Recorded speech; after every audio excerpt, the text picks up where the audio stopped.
Students, today we will see one important topic of 12th standard, work done in isothermal process, as well as application of FLTD, first law of thermodynamics, to isothermal process. Now, starting to this point, we must understand what is meant by isothermal process. The word itself suggests iso means same and thermal means temperature. The system, the thermodynamic process in which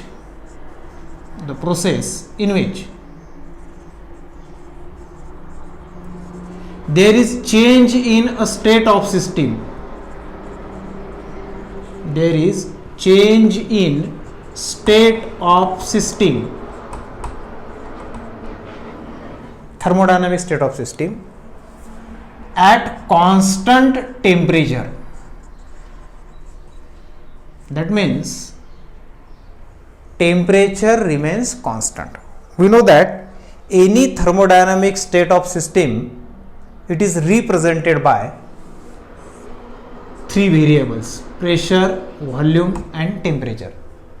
These are called as thermodynamic variable: pressure, volume, temperature.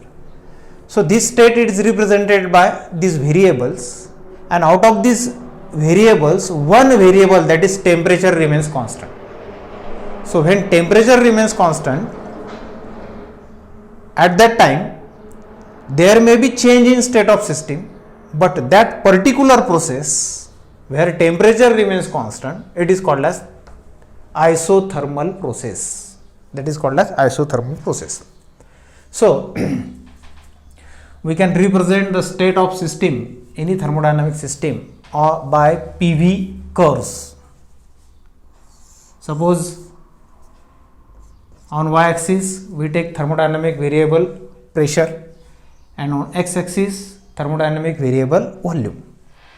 So maintaining constant temperature, if I am going to represent the initial state of system, suppose that initial state, it is represented by P1 V1. So P1, it is initial pressure of that system, and V1, it is initial volume of that thermodynamic system.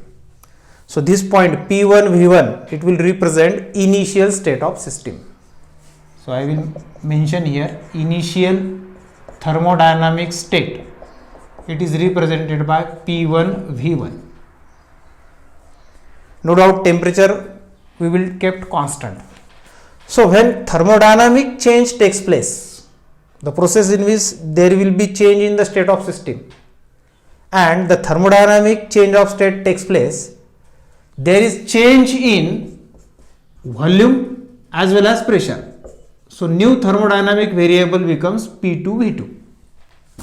So suppose represent this point P2 V2.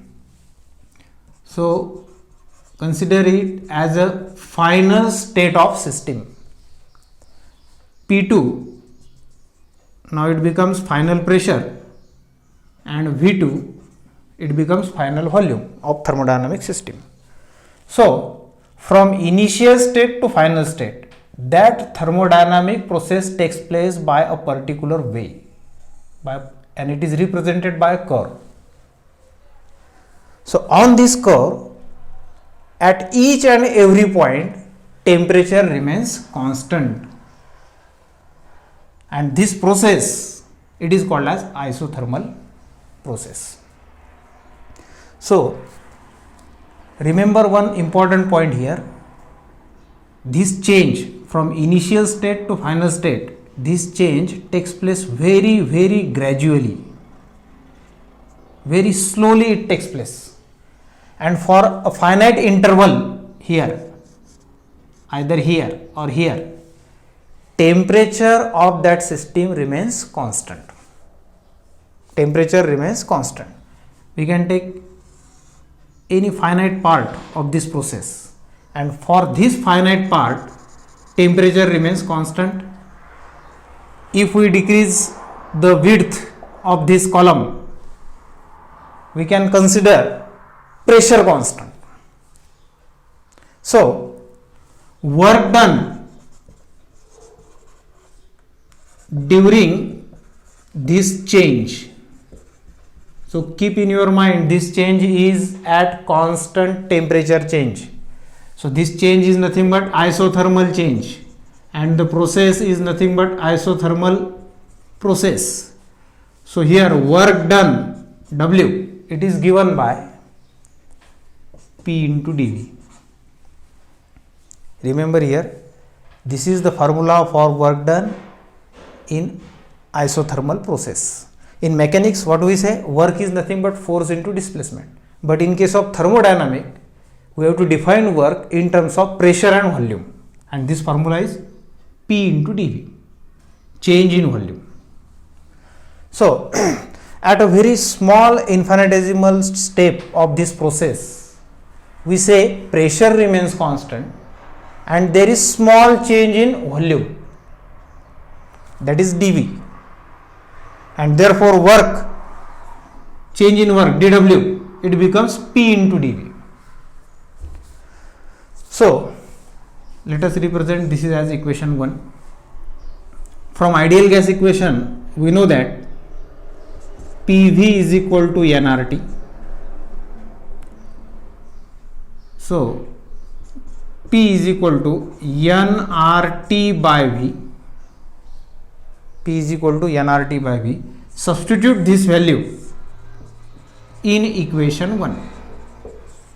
Substitute in equation 1. What we get? dW is equal to nRT by V into dV. Equation 2. Now, to find total work, here derivable term dW, here dV. To find total work, we have to integrate equation 2. So, integrating equation 2. Integrate equation 2. Why we are taking integration? Because this is the work done for very small portion of this process.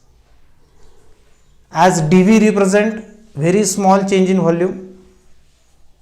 So, for this dV, we get dW.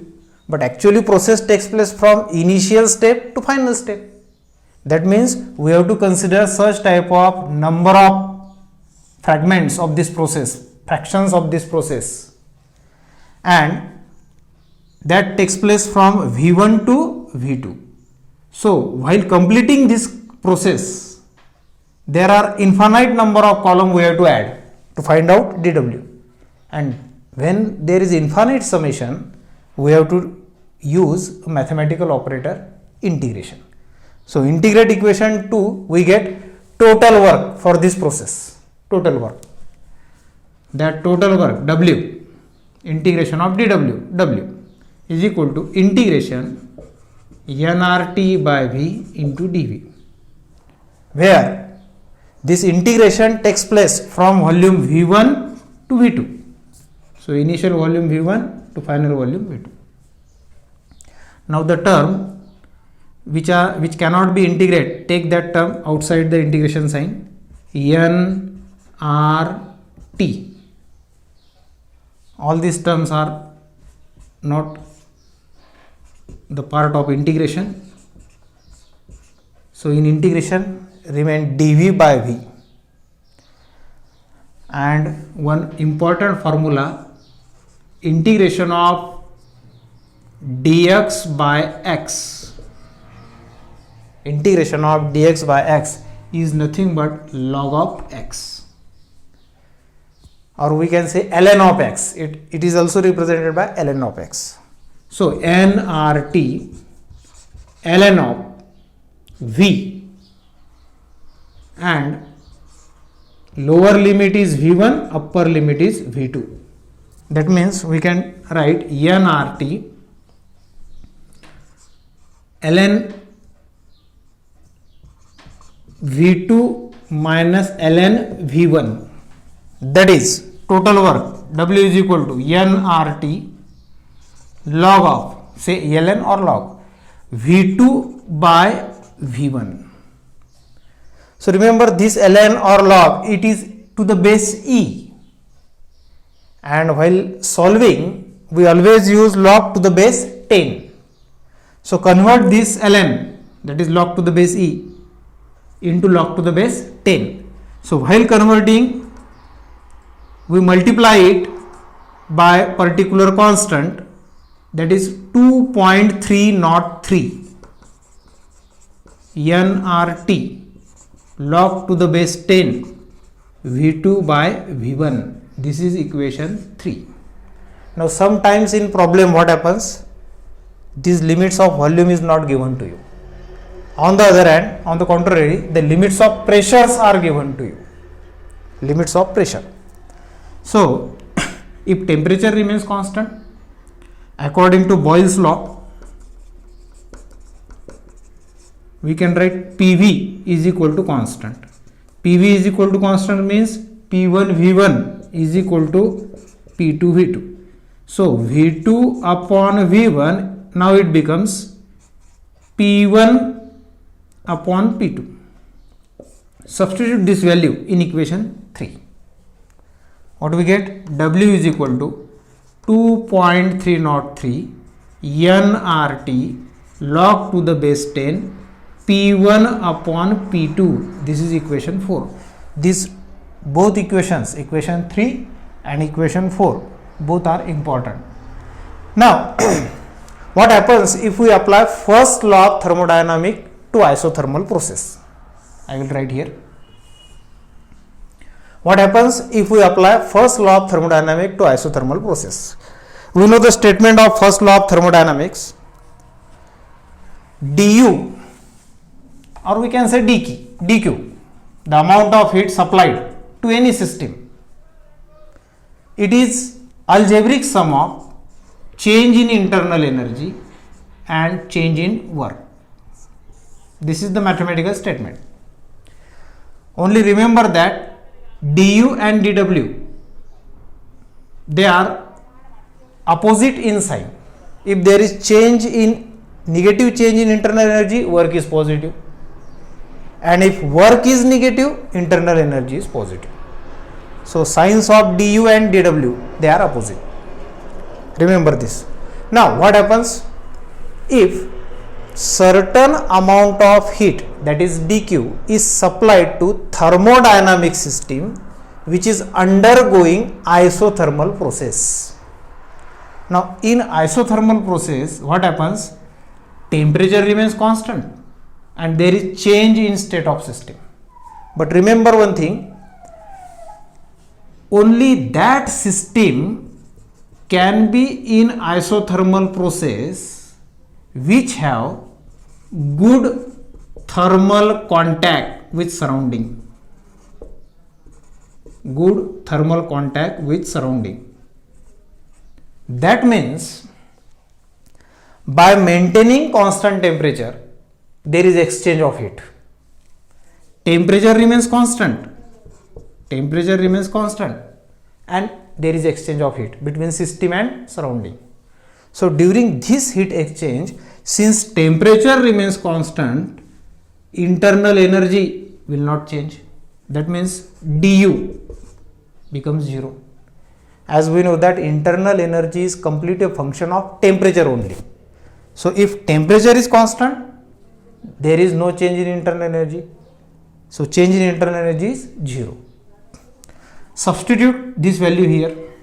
What we get? dq is equal to dw simply. And if we consider the total amount of heat supplied to the system, it is nothing but now total amount of work done by the system or done on the system. And we have find out already what is work. Work is 2.303 nRT log to the base 10 V2 upon V1 or P1 upon P2.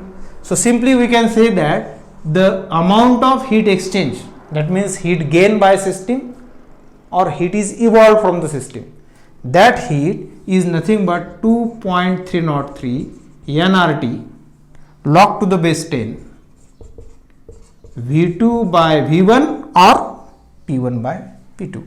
So this is also one important formula. This is application of first law of thermodynamics to isothermal process. In this topic we will study work done in isobaric process, application of FLTD means first law of thermodynamics to isobaric process. So now see what is meant by isobaric process, that is important. The process in which there is change in thermodynamic state of system. Thermodynamic state of system changes at constant pressure. This is very important. The process in which thermodynamic state of system changes at constant pressure, that process is called as isobaric process. Now see the state of any thermodynamic system, it is represented by three variables: pressure, volume, temperature. And here pressure remains constant. So obviously these two variables, volume and temperature, that may change. So whenever we consider pressure remains constant, then in PV graph we should have two different state, initial state and final state, which shows constant pressure. That means there is no pressure difference during this process. That is important. So we have to find out work done in isobaric process. So let us consider PV curves, P on y-axis, V on x-axis, and on this PV curve we will represent the state of system, change in state of system. So first initial state, suppose this point A represent initial state of any thermodynamic system, and it is represented by two variables, that is P V1. So this is pressure P at initial state, and this one is volume V1. So now there will be change in the state of system, and during this change, during this process, what happens? Pressure remains constant, volume and temperature may change. So if I consider this is another point B, where pressure P remains same as that of initial, but there is change in volume, that means expansion takes place, increase in volume of system. So this AB straight line will represent isobaric process, where pressure remains constant and there is change in volume from V1 to V2. This point represent volume V2, pressure remains same. So straight line PV indicate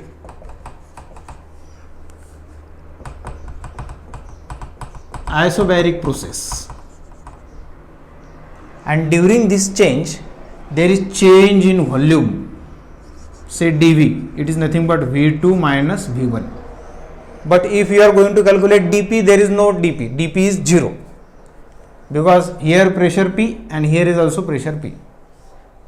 Pressure P remains constant. So during this isobaric process, work done, this work done dW, it is given by formula P into dV, as P remains constant but there is change in volume. So I will represent it as P V2 minus V1, equation 1. This is work done. Then what happens? According to ideal gas equation, we know that PV is equal to nRT, and during this whole process, isobaric process, there is change in volume and there is change in temperature. Other terms remains constant. So I can write this PdV as nR dt. Very important. P is constant, N is constant, R is constant. There is change in volume, there is change in temperature. So instead of PdV, I can write nRTD. Work done is also here written as nRDT, and dt is nothing but T2 minus T1, equation 2. So this is the work done during isobaric process. Either we can find out by change in volume or we can find out by change in temperature. Now apply first law of thermodynamics to this isobaric process.